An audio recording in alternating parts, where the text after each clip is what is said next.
Let's compare this Black+Decker air conditioner. This is a mobile air conditioner that connects into a window with the Dolce Clima air conditioner. So the Black+Decker, it's a little bit smaller of a unit. You can see you do have to connect it through a tube so that the output air goes out the window. It's very easy to set up that in your window there.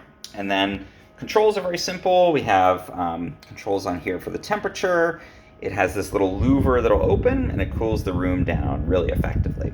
I find this is great for a smaller room, something up to about maybe 200 square feet, maybe a little bit bigger. It's able to handle, and it's a really great air purifier or air conditioner rather for those hotter days where either your central air isn't going to work, or if you have no central air and you want to have an alternative to a window unit that you mount in the window. This one again sits in the room, you bring it out into the room, and then vent the air out the window.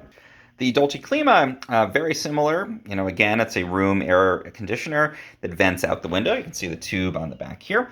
I would say that the tube itself is a little harder to set up in the window. I don't leave mine set up because it tends to fall out, so I open this up and set it up when I need to run this.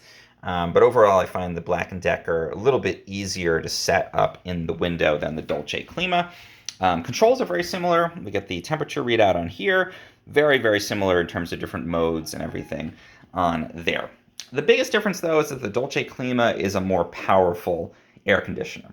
So I find it can do a room up to about 500 square feet. So a bit more powerful than that Black+Decker. It's just bigger, physically larger unit, and I find it does a really good job, again, on those larger rooms.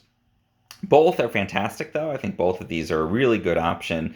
Again, for supplementary cooling, I use it in the upstairs of my house because my central AC on really hot days can't quite cool that space effectively. But you could also use this in an apartment or to cool an individual room of your house if you don't have central air conditioning.